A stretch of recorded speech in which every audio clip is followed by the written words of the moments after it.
to introduce two of the residents who have to show proof of age when they come here to Easterville. And Michael and Benita Ross will give us a virtual tour of Australia. Thank you, Henry. In the next 45 minutes to an hour, we're going to show some of the pictures we took in Australia during November.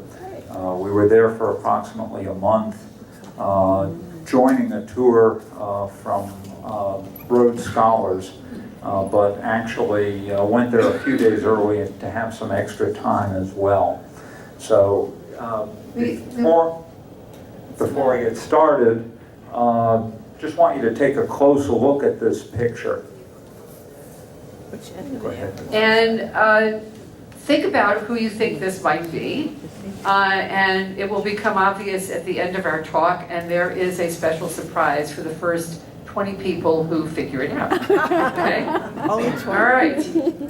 So Australia is down under, and it is a continent. It's also a large, huge, singular country. And our trip was such that we started in Sydney at the southeast portion of the country. And from there, we went all the way across to Perth. And it's about as far as going from Boston to Los Angeles. From Perth, we took a train called the India Pacific back to Adelaide. From Adelaide, we went to Kangaroo Island. From Adelaide, we then flew to Darwin on the northern coast, which is tropical. And from Darwin, we took the Ghan train to Alice Springs and Uluru. And then finally, we went up to Cairns, and where the Barrier Reef is, and then back to Sydney. One of the singular things I would say at the very beginning, Australia... There's Melbourne down here. We didn't go to Melbourne, and we didn't go to Brisbane.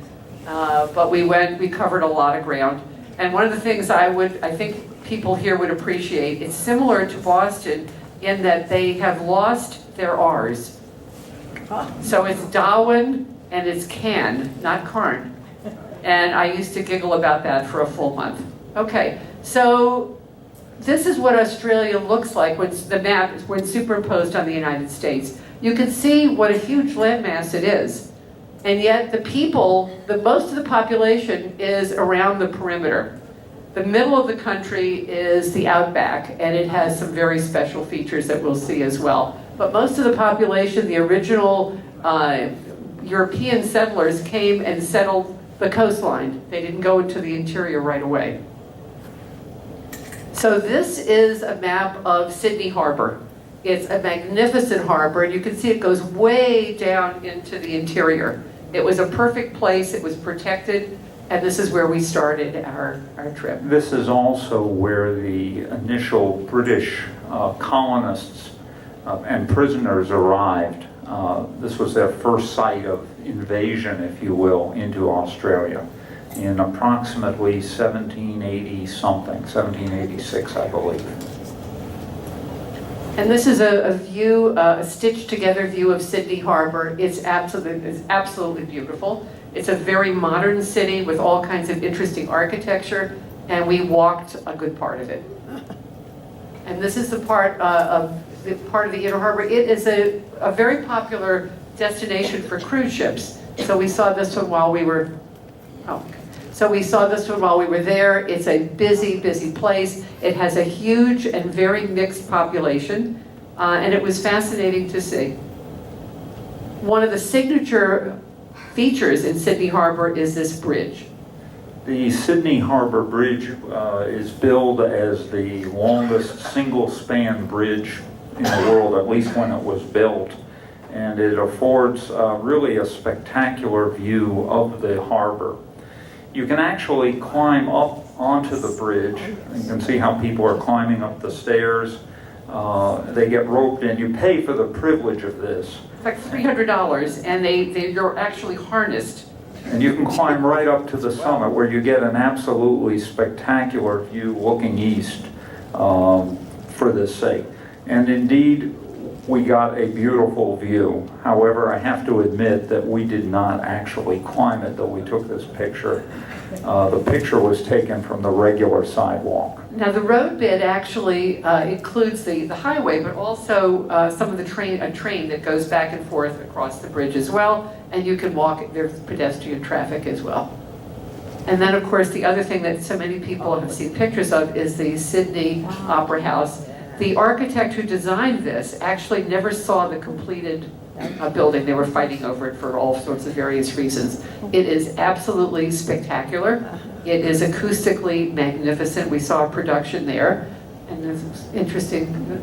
There are multiple stages here, and the outside of the building is actually in panels, little tiles that look a lot like what I envision the space shuttle looking like, with individual tiles. The Opera House actually wasn't finished until the 1960s. It took numerous years, went way over budget, led to a lot of fights between the Danish architect, who eventually withdrew and went home.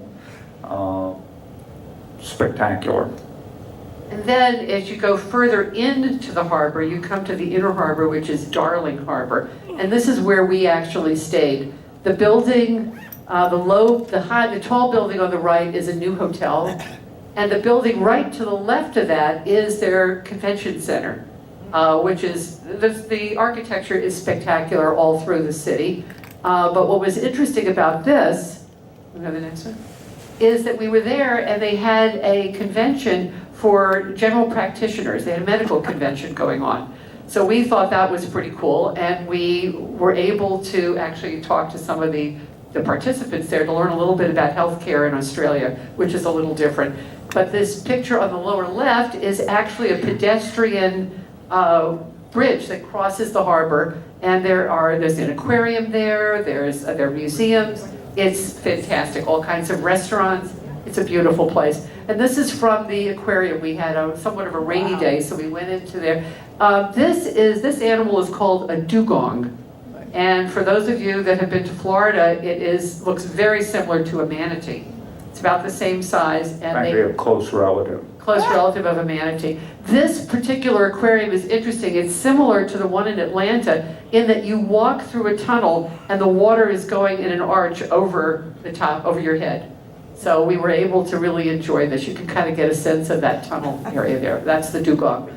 And then the coral, the fish that you would see on a reef, I will tell you, we did snorkel on the Great Barrier Reef, but truthfully, you got a better view of the fish in the aquarium because as you look down into the water on the reef, the color dissipates. When you're in the aquarium, you really see these colors and they're brilliant. The corals are absolutely beautiful and it's a really remarkable aquarium. Across from our hotel was this Chinese peace garden. It's approximately no more than a couple of acres, and it has been built in the most amazing way. It has a whole array of features, architectural features and plant features in it, and it has, among other things, a critter that Michael immediately found. This is a water dragon, and Michael got down flat on the ground to take this guy's picture. They are natural inhabitants there. I guess they're The males can grow to about 2.5 to 3 feet long, and they do swim, which we saw.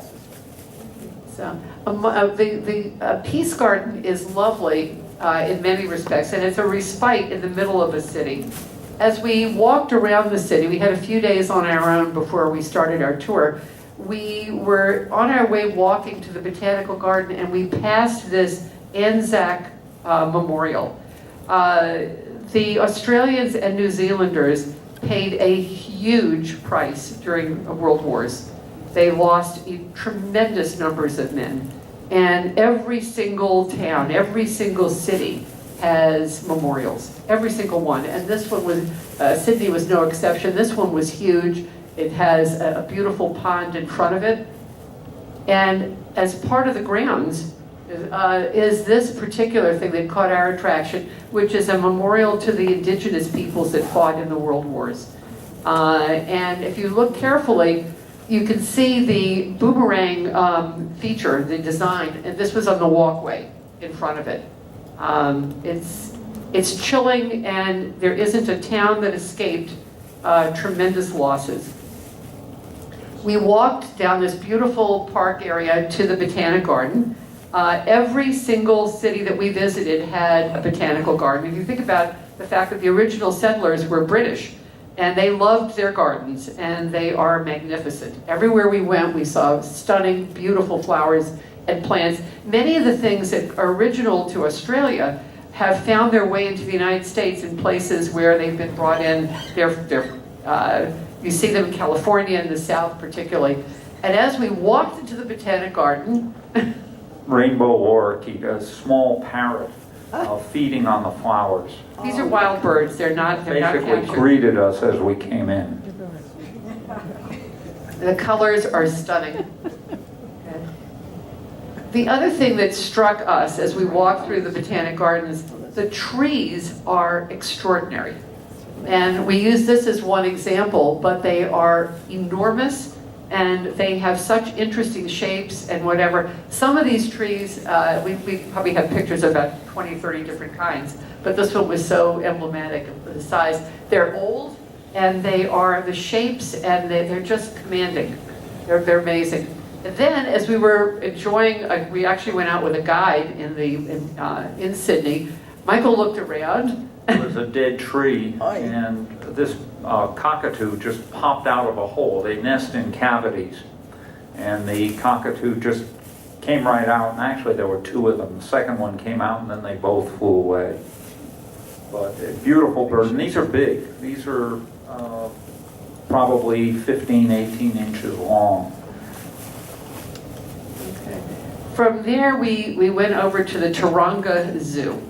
Australia is known for its absolutely weird animals, and they are strange, many of which are only found in Australia. And the plants and the animals are really a hallmark. The Taronga Zoo is fantastic for many reasons, but in part because some of the animals that are native here you will not see in the wild. For example, a platypus.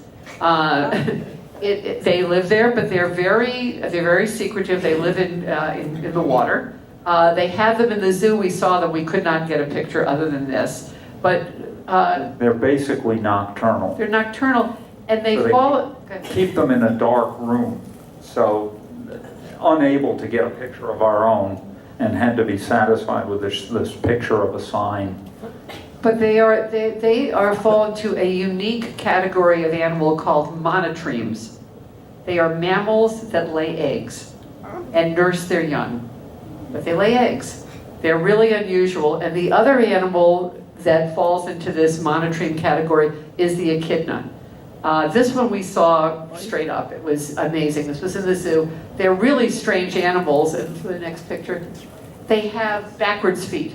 The rear feet face the wrong way for us because they dig these holes. They eat termites and ants and grubs and things like that, and they are remarkable. But they're monotremes, very unusual animals. Notice also the long nose, which they actually use to probe in the ground to pick up a good meal. And then, of course, another animal that we were looking forward to seeing are the wombats. It's a good-sized animal. This one did not want to stand up and say hello, really. But he was taking a snooze. But they're good size. We figured this one weighed about 20 pounds. 20 pounds. And I don't know, this was an animal that we used to tease our kids about wombats being ferocious animals. And finally we got to see one. The next one is the Tasmanian devil, and was of particular interest to me because of the medical facts associated with it. They're endangered. They're dying out in the wild because of cancer, and it's a strange malignancy in that it's actually transmitted from one animal to another by bites. They bite and transmit cells, and whether the population is ingrown or whatever,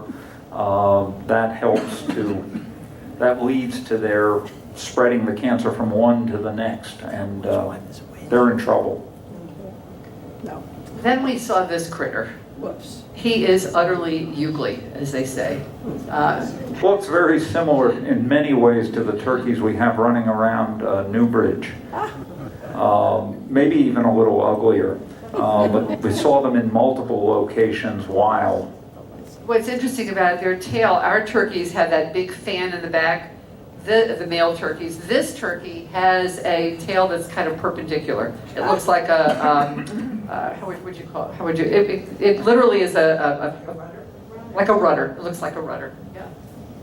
And then this was one of my favorites, a kookaburra. Any Girl Scouts among us, you remember the kookaburra. They do sit in gum trees. They actually do.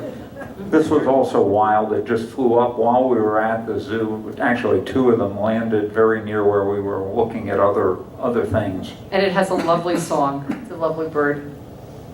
Then we went to Bondi Beach. This is a famous beach in, outside of Sydney, where they cook their melanomas and skin cancers. It was a hot day, very hot, and people are out of the beaches. From Sydney, we flew to Perth, which is about a 5-hour flight. And I will tell you that Qantas Airlines is lovely, and they have totally compostable materials, even the silverware for the meals that they serve you on the plane. I was really impressed with that. It was pretty amazing. Perth is on the western coast, and again, it's tucked in, you want to use the, it's tucked into a long harbor.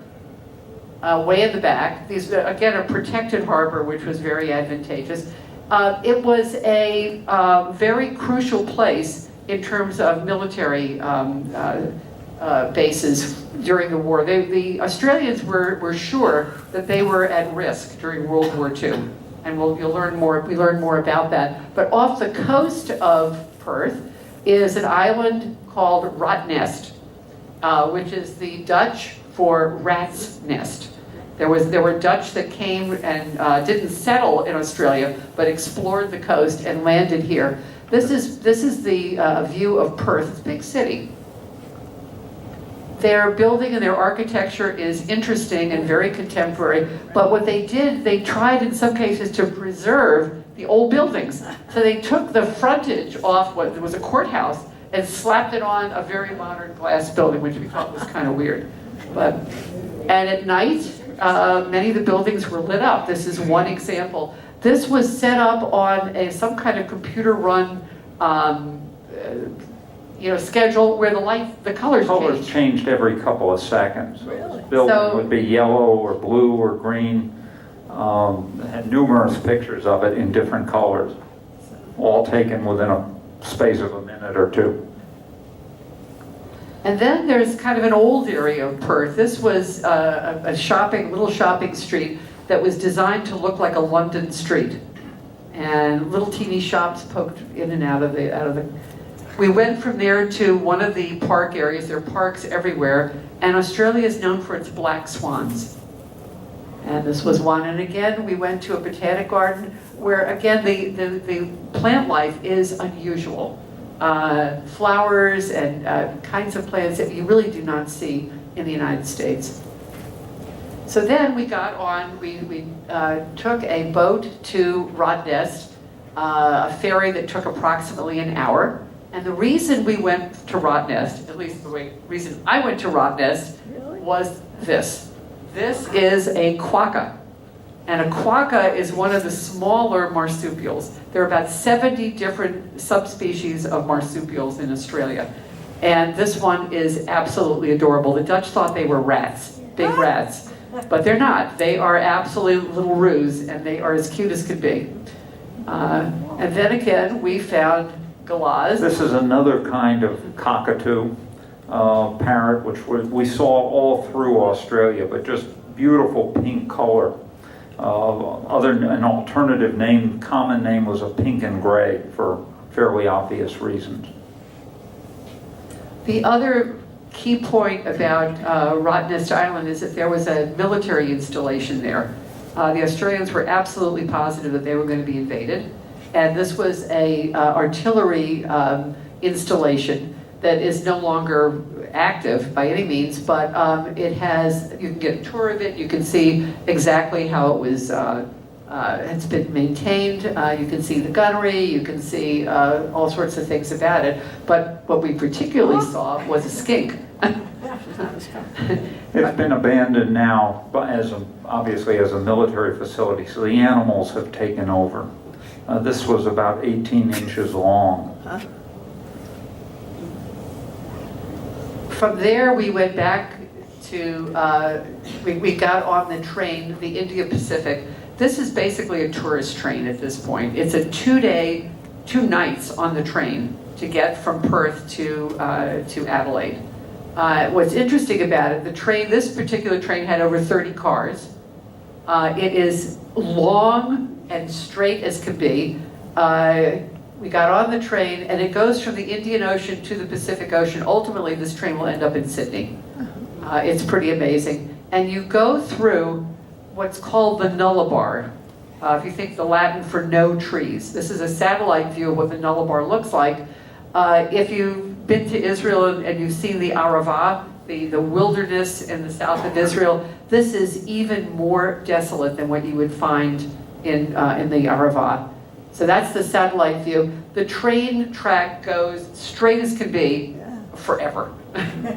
For absolutely ever, and that's what it looks like. This is what the Nullarbor looks like. There are occasional low shrubs and things of that sort.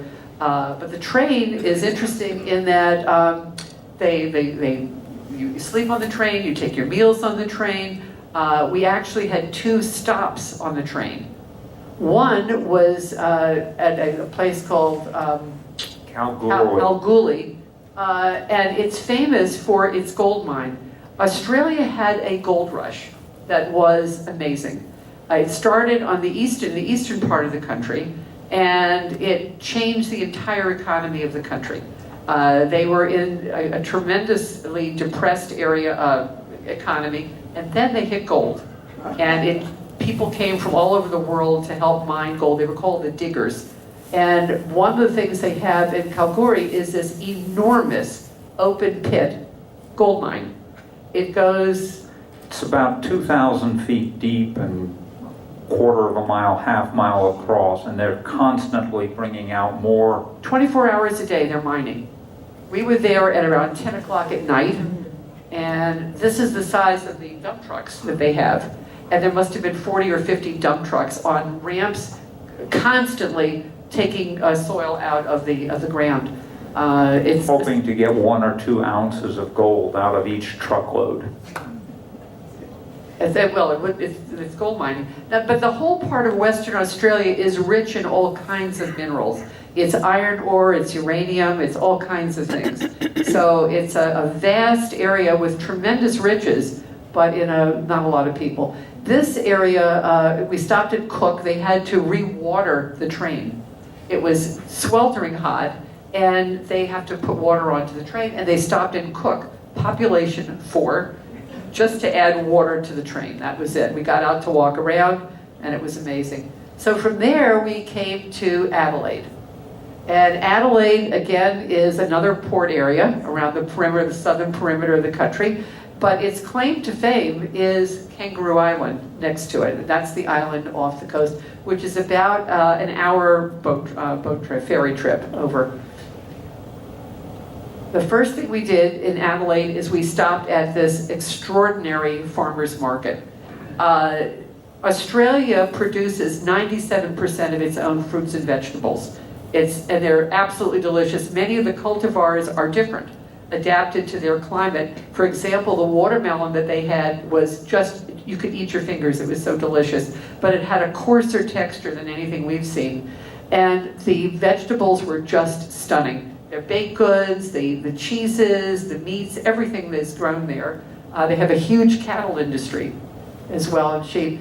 And of course we went to a botanic garden. This is a cycad, a very primitive kind of plant that grows there, and it was interesting to see.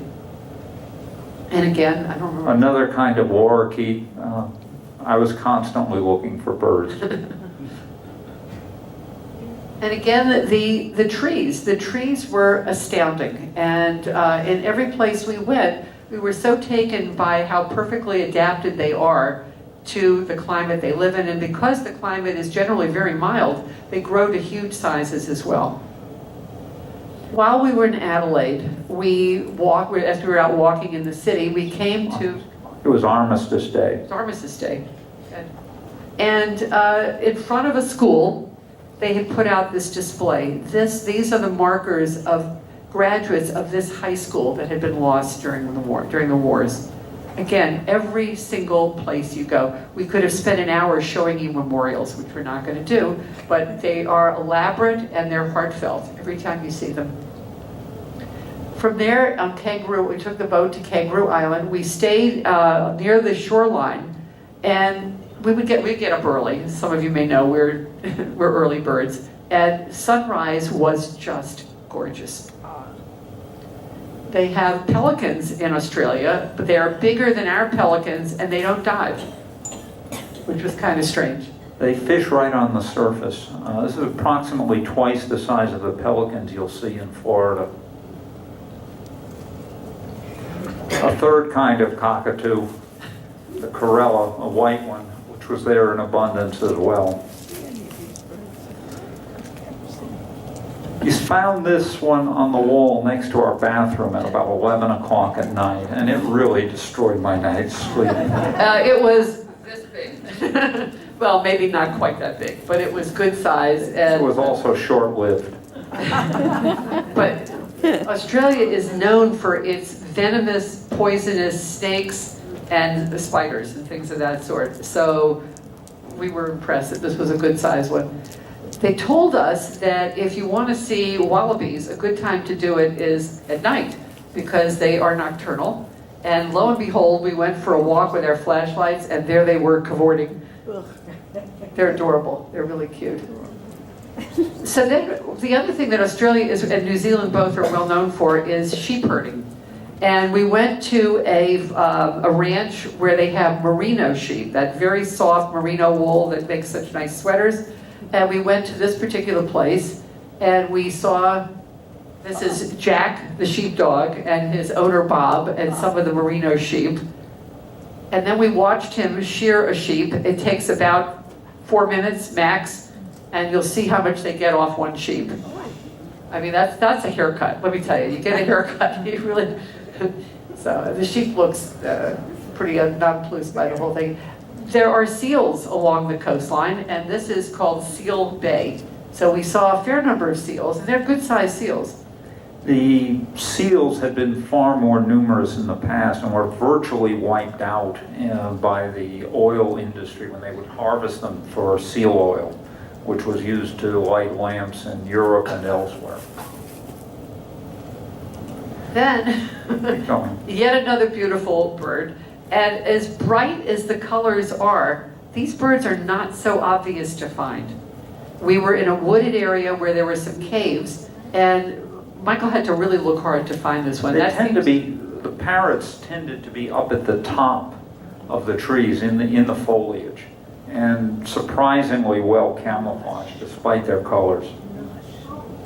And then, of course, we saw koalas, and these were wild. There are areas where they are hanging out in the trees. Now, if you've ever seen a koala in a zoo, they're usually sleeping. These koalas were active. They were moving around, they were babies. They are absolutely beyond adorable. They are so cute.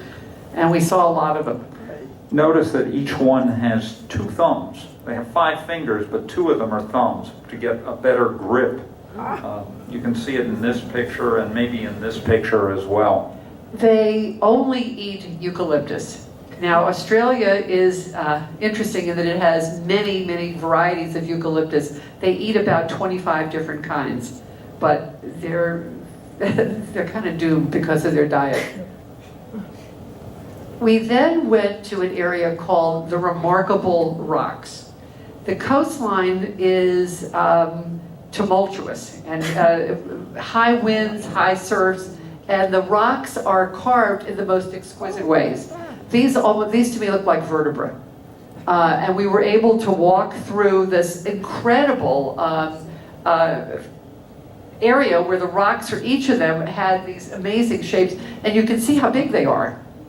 I think you have another one of this. Yeah. Oh, and then the interesting thing that we saw on everywhere, on the buses, on the trains, on large trucks, are these bumpers.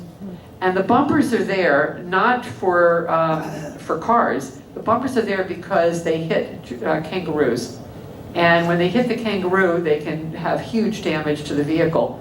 It's tragic, but they lose a lot of animals like that. And what happens afterwards, there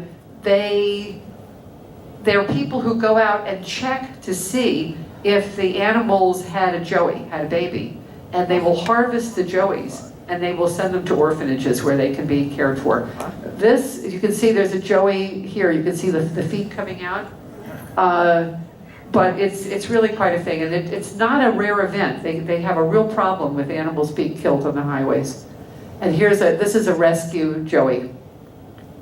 It's a little wallaby. We were able to feed them. They are at least 10 miles beyond cute. They are just adorable, and they'll eat right out of your hands.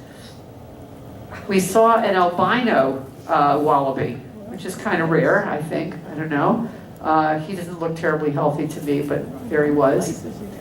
And then I got to hold a koala. They cuddle. When you hold them, they weigh about 30 pounds, and they wrap their arms around you. They're just absolutely beyond cute. Benita hasn't gotten over the I really, experience yet. that was worth the trip to me. I really enjoyed that. They were just terrific. Australia is well known as a producer of really high quality wines. And we went to the Barossa wine region outside of Adelaide, where we went to a couple of wineries. The wines are delicious. What was interesting about this particular vineyard is that often you see the vines espaliered on supports. These were raised in a bush form, which I'd never seen. And this particular winery was huge. It exported all over. I think we can get it here in the United States. And they have their signature barrels and whatever else. And we got they make themselves. Which we had the whole 9-yard spiel on it. It was interesting. And then a tasting. From Adelaide, we flew to Darwin. Darwin is on the northern coast. It's tropical. It's very hot, very muggy. And of particular interest was Kakadu National Park, the green area there. It's a national park that is the focus for a lot of the indigenous people. And in fact, the park is co-managed by indigenous people, which is kind of interesting. So as we were in this park, among the features are these enormous termite mounds. For people who traveled in Africa, you may have seen these before. These were huge. This is not the biggest that we saw, but it was certainly a signature one. And the one on the right was one that was in a museum that had been sliced open, so you could actually see what the interior of the termite mound looks like. And these are the termites. These are the residents. Yeah. So in this park was the East Alligator River. Well, there are no alligators in Australia at all. You only have crocodiles. You have two different kinds, the salties and the freshies, okay? And so we thought this was kind of curious that they would have the East Alligator River. This was our guide. There are floodplains. If you know the song Waltzing Matilda, the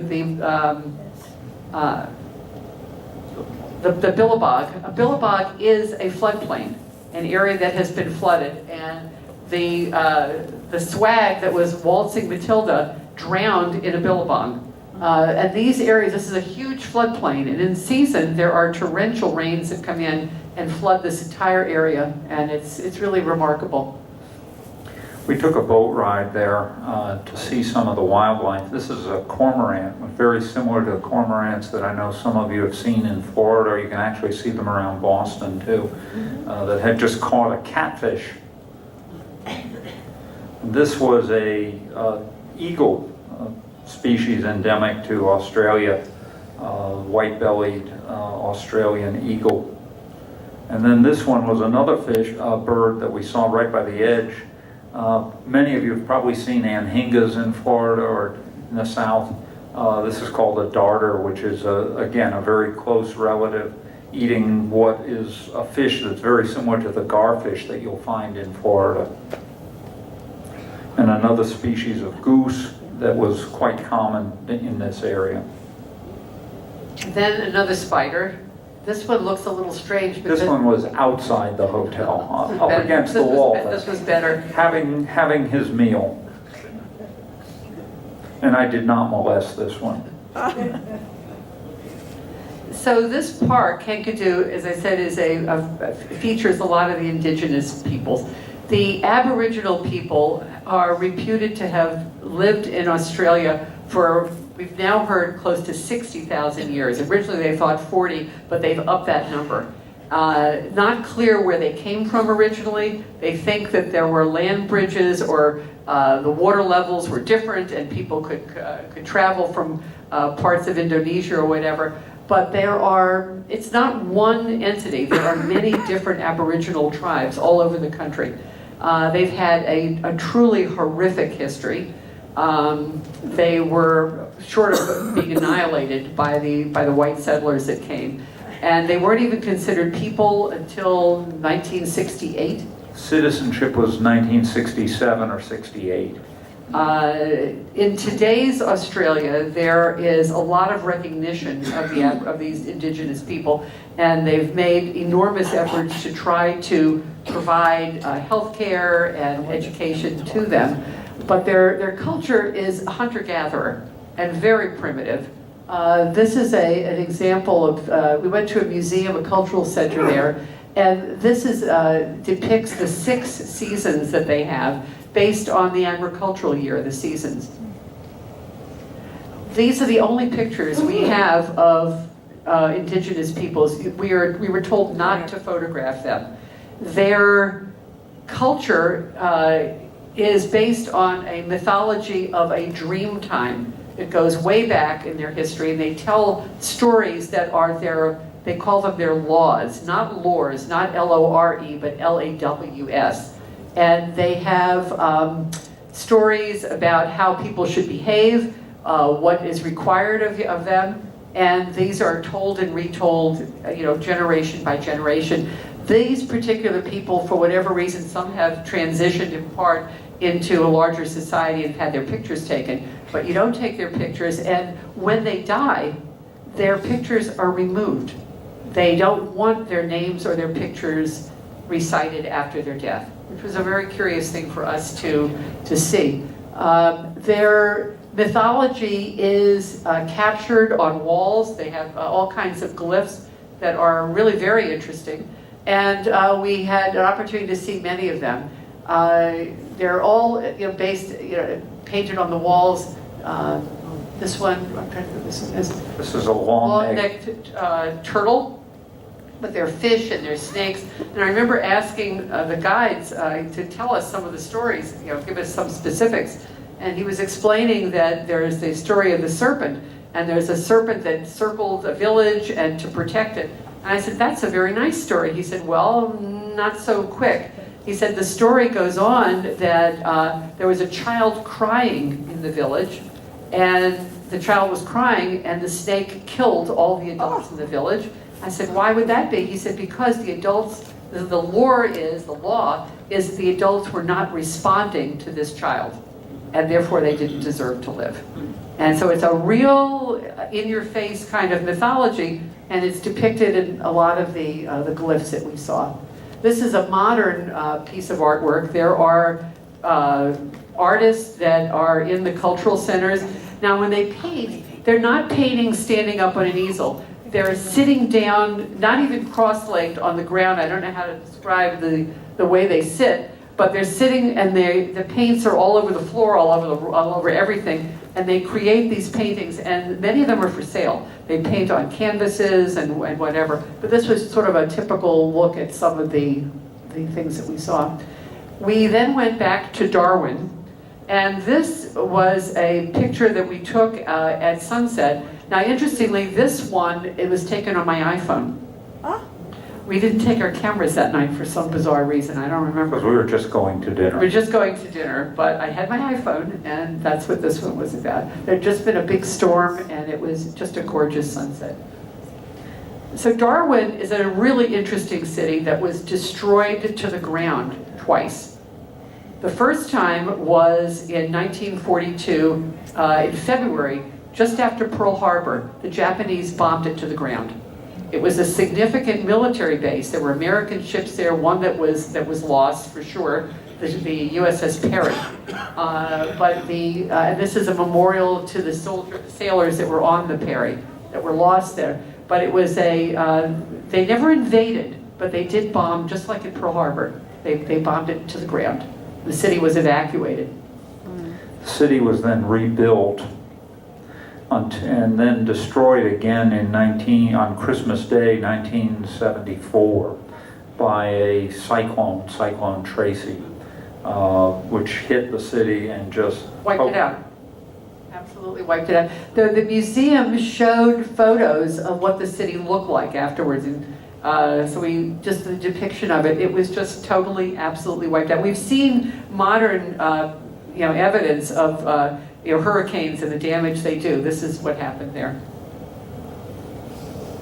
one of many birds walking along at the edge of the park there. Beautiful parks right alongside the edge of the harbor, right across from our hotel. This was related to a chicken, but obviously wild. And again, a different kind of lorikeet came out in the late afternoon, and just huge flocks of these parrots landing in the various trees in the neighborhood and making a racket too. So then we got on the GAN. The GAN is named for Afghanistan. Why would you imagine that? Because there were Afghan cameleers that were brought into Australia to take care of the camels that they brought in as beasts of burden. And there were many, many camels brought in because they can withstand the very harsh climate of the outback. And now there are hundreds of thousands of feral camels. Now, when we went to Alice Springs, there was a place that they had camel races. It's really quite a thing. So we had an opportunity to ride them. That didn't appeal to me particularly. I've done that. But there were people who did. And then we ended up in Alice Springs, which is kind of sort of dead center, and it's a very interesting place. Again, a memorial. The cities were absolutely decimated. Alice Springs also has a CIA outpost. This is a listening post for the United States. There is a whole American contingent that works there. So we had a folk singer come and entertain us one night. The music is bawdy and cheeky and everything you would imagine Australia to be like. And we had a good time. So Australia, if you look at this map carefully, and we mentioned that the population for the most part is around the perimeter, but there are people who live in the interior. In part they are indigenous peoples, in part they are cattle families. The cattle industry is huge, and some of the cattle ranches would have up to 1.7 million acres. And they're run by families. And they do this in the most amazing modern ways. They figured out that, for example, you can separate the herd by carefully positioning the water. Certain distances, the animals won't go beyond a certain distance. And yet they're children, people are raising their families there. So they have developed something called the School of the Air.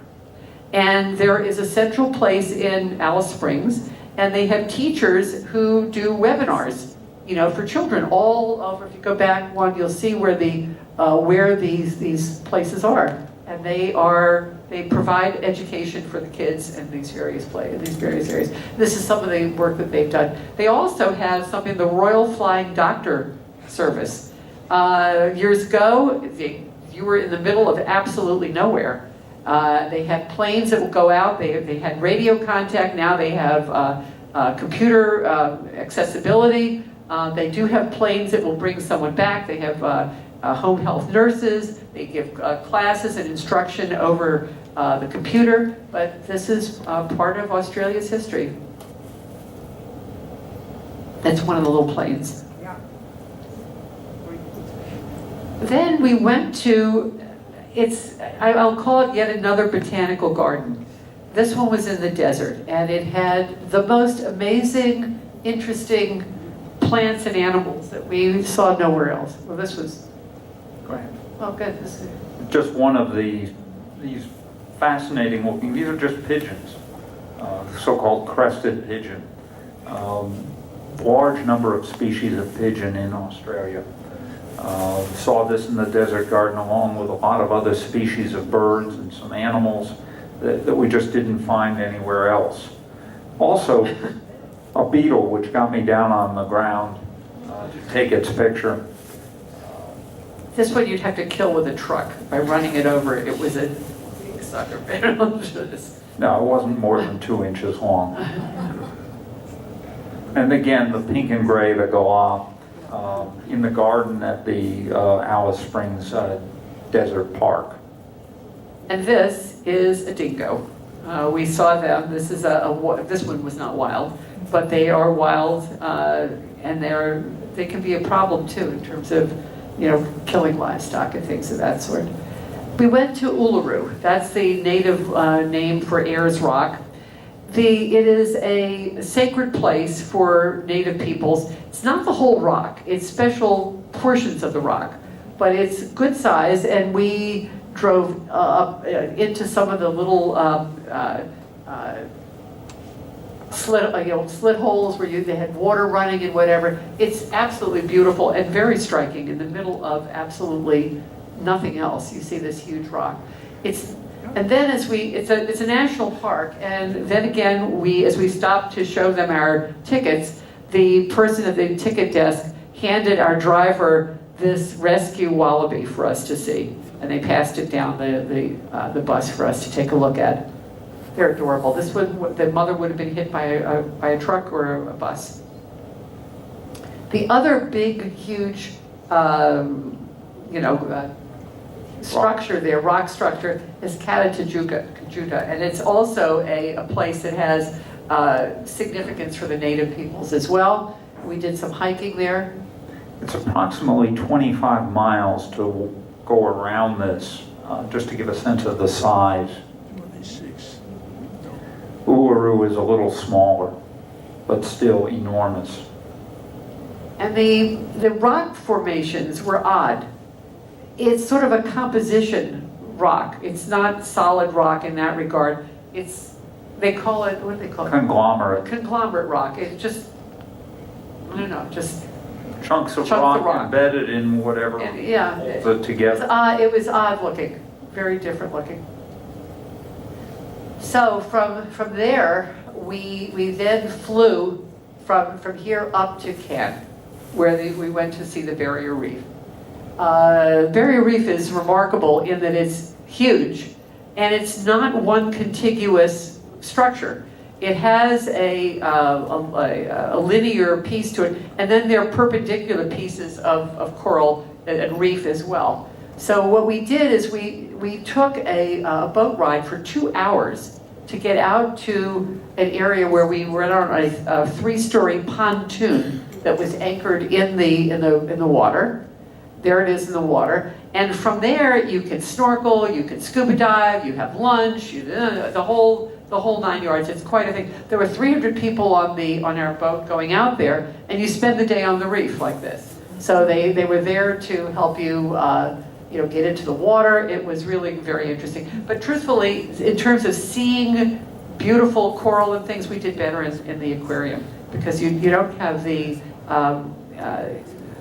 disturbance, the water in the way. You're looking down deeply. They had a semi-submersible little something you can go out with as well, which we did. Color is much less intense, obviously. There's also another national park not too far from Darwin, from Cairn, and they have a Victorian train station that takes you up into a rainforest. The train was being serviced, so we didn't get a chance to ride the train, but the station was absolutely stunning. And from there, we had an opportunity to see the rainforest around, which was again very interesting. You have all kinds of plants that grow in the canopy on the trees themselves. So we had an opportunity to see that. And we went to a wonderful butterfly place that had the best we've ever seen. We've probably been to 4 or 5 of them. And this one was truly amazing. All kinds of things there that were native butterflies to Australia. And then we took a sky train down. Now, this was so long, I think it's what, 7 miles coming down, that you have to stop in the middle and change cars. So there literally are 2 sky trains going down, and we switched in the middle. It was really amazing. What was so curious about Cannes was this absolutely beautiful, beautiful esplanade. But what was interesting about the esplanade is this was a signage that they had there. People use that. That is like an outdoor gym. Look, if you can see, there are classes they give, including a Zumba class, on the esplanade. And they have people who use the gym equipment right on the esplanade. They have this beautiful, beautiful lagoon pool that is an irregularly shaped, not terribly deep, but enough to swim, probably about the depth of our swimming pool here. It is open to the public. It is not fenced in. It doesn't have lifeguards. And they have gas grills all around where you can picnic. You know, it's very interesting. This is part of the lagoon. What made it so interesting is that you cannot swim in the water. This is right on the water, but people don't go into the water because there are salties in the water. They call them the salt crocodiles. You don't go into the water, and there's signage up all over to remind you that you don't want to go in the water. This is an example of one of the salties. This one was named Sweetheart. When captured, it drowned, and they put it in a museum. 20 feet long. 20 feet long. You don't want to swim. You don't want to share the beach with this. But as we were walking, we saw this mother and her child walking along the beach, which I thought was kind of neat. Don't know whether the child was misbehaving. Or whatever, with being threatened, but you know. But we didn't see people along the shore. Then, again, we saw pigeons. Our hotel in Darwin was very special. It was a unique place for many reasons. Keep going. And this was some of the pigeons.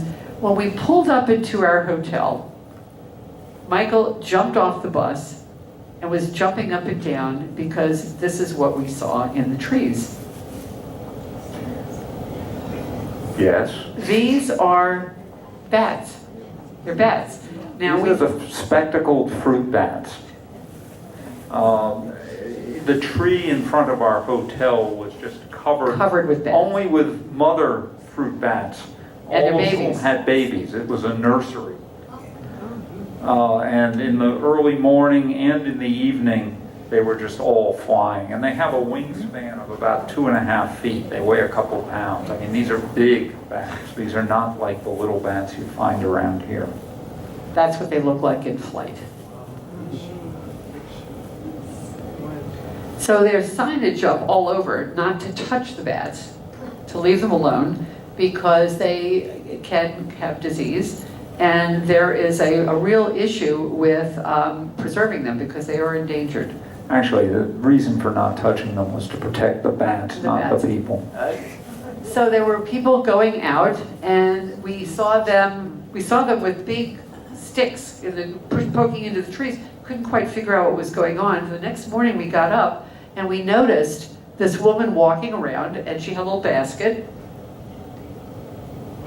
and they were collecting the bats that had fallen from the trees. Or bats pulling them out of the tree, babies out of the tree if the mothers didn't come back. If they had died somewhere, had been orphaned. So what they were doing is collecting them and sending them to orphanages in various cities where they would be cared for.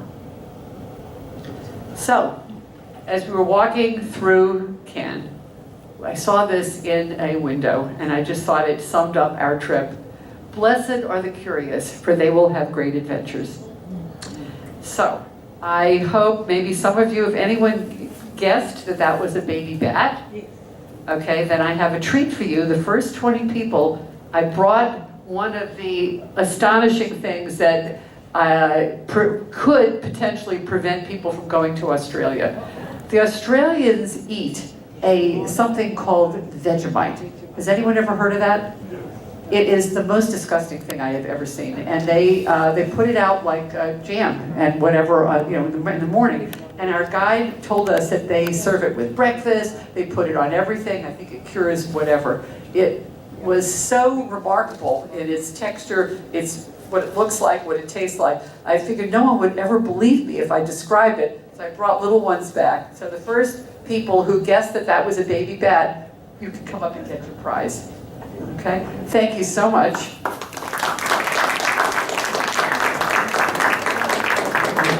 Any questions?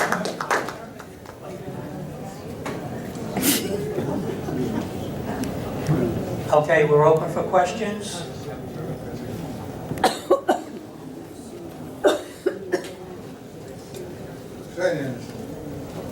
President,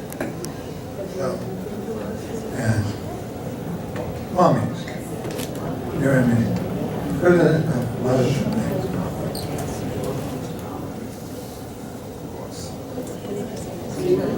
I'm not sure I got that question. Okay. President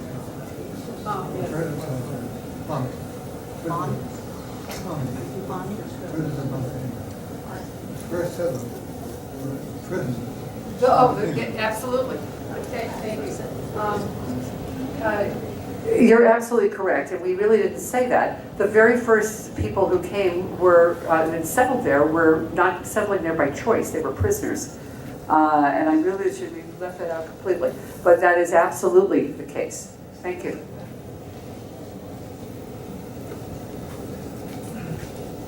Yeah. I just wanted to point out the termite hills, both in Australia and in South Africa, they used to use the termite hills for surfaces of tennis courts until they started using composition ones. When I played tennis in South Africa and I saw in Australia, they used to take the termite sand for the surfaces of tennis courts because it was very quick draining after the torrential rainfalls they have there. That's interesting. I know that. Thank you.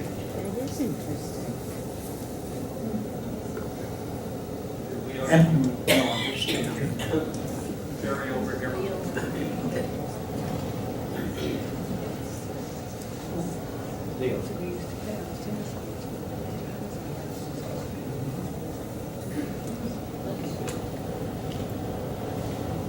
You referred briefly to the healthcare system there, and I was wondering if you could expand a little bit in terms of what kind of coverage they have compared to the United States. They have a universal coverage system with supplemental insurance. So as we arrived in Sydney, we took a taxi in from the airport.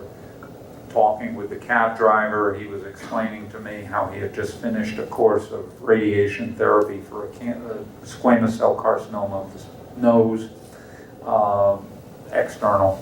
And he said that he did not have supplemental insurance, but everything was covered effectively. Others do have supplemental insurance, which gives them a faster track. We saw in Alice Springs clinics that are there, particularly for women's health. They handle it. They seem to have a really, people are happy with their health care. There's also a very significant set of issues, as you might expect, with the poorer indigenous population, with alcoholism and all of its complications, obesity, poor nutrition, etc. Do they have something like the public health service, covering the health care there? I don't know. The indigenous people largely now live right on the edge of either cities or the few towns. I mean, everything is around the periphery except for Alice Springs and one or two other places. Paul? Okay, yeah. Australia is pretty much the size of the U.S., but what is the population of Australia? About 25 to 30 million, so roughly 10% of the size in terms of number of people of what we have. And you're right, the geographic area is the same as the lower 48. Like Canada, where you think Yes, it is. 200 miles, What is the population of Canada? about the same as Australia. Is it? Okay. Any other questions? Benita? And Michael, I just got to tell you, you guys were stupendous. That was, Thank you, Jerry. and in honor